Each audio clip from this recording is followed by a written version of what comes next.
Alright, there's some parts here that I wish we could just do citation needed, because it's pure speculation. So, moreover, as Irenaeus pointed out long ago, as anyone who spends time with the elderly knows, the memories of one's formative years are often much clearer than those of one's old age. Maybe for some, maybe not for others. That just, yeah. Where's your evidence? Where's your research that shows that? Finally, if Matthew and John did outlive their fellow disciples, then it makes sense that they would likely be asked to record their memories of Jesus before their generation died off. Pure speculation. Where's that coming from? You just guess? It makes sense that they would be. To take an ancient example, Josephus says that he wanted to write his own autobiography, while there are still persons living who can either disprove or corroborate my testimony. So because one guy was trying to write down a history later on, we must assume that Matthew and John did the same thing. In our own times, in the last couple of decades, people who survived the Holocaust have been repeatedly interviewed precisely in order to record. Okay, so we're doing it now, therefore it must have been done then. Blah, blah, blah. In other words, some people die young, other people live long and write books. That's not proof of anything. It's pure speculation. Perhaps most important of all, although the four Gospels are often dated to the late 1st century, these proposed dates are by no means as certain as they are often made to be. So maybe they're way later. Textbook introductions to the New Testament often simply list the dates, blah, blah, blah, as if they were facts. However, as one textbook admits, these are just rough estimates. I thought your whole point was that it happened shortly after Jesus' death and therefore it's believable. Now you're telling me we don't know when they were written, which goes back to the authorship. If we don't know when it was written, how do we know who wrote it? And even if we knew each of those steps along the way, none of that tells us that the words in there are true. Okay, the question is, how rough are we talking? 1 decade, 2, or 3? The answer is important, since the chronological proximity of the Gospels to the life of Jesus is a significant factor in evaluating them as historical sources. Right. When we look carefully at the actual reasons given for dating all four Gospels to the late 1st century, we discover that there are some serious problems. In the pages that follow, we will focus primarily on the date of the Synoptic Gospels, since there is not much debate about the date of John's Gospel. Most of the early church fathers, as well as contemporaries, agree that John's was the last of the four to be written.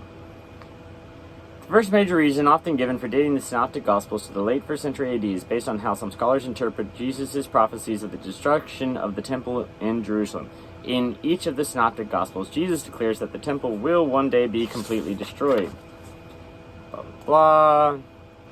It's Matthew 24:1, Mark 13:1, Luke 19:41, and Luke 21:20.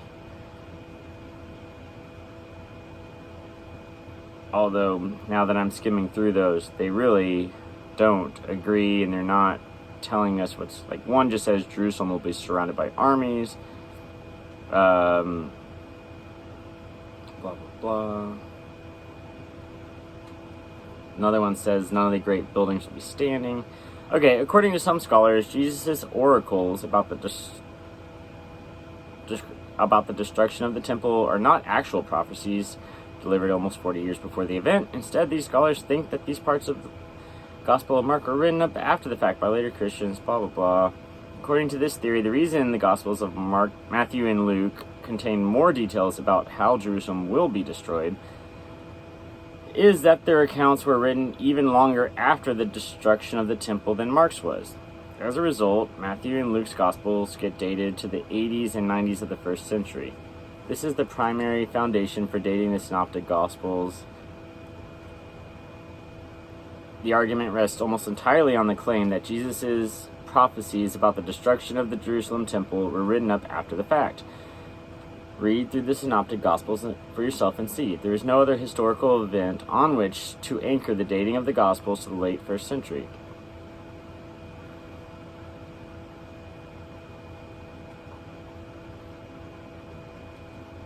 Okay.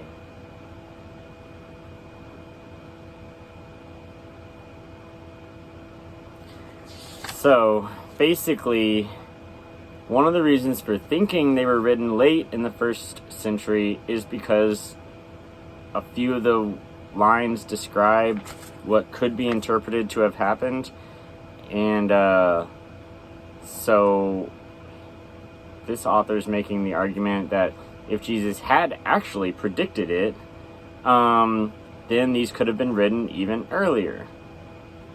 So, sure. Equally important, the destruction of the temple is never mentioned as a past event in any of the Gospels. So if the Gospels were written after the destruction, then why don't the writers emphasize that Jesus' prophecy had been fulfilled? That would be the natural thing to do. In fact, that is exactly what Luke does in the Act of the Apostles with regard to another prophecy that was actually fulfilled before his book was written. Now in these days, prophets came down from Jerusalem to Antioch, and one of them, named Agabus, stood up and foretold by the Spirit that there would be a great famine all over the world, and this took place in the days of Claudius. So, other guys can make predictions that come true too. So even if a prophecy is fulfilled, that doesn't prove a kind of special, unique divinity, because Agabus did it too. Anyways, that's enough for this one.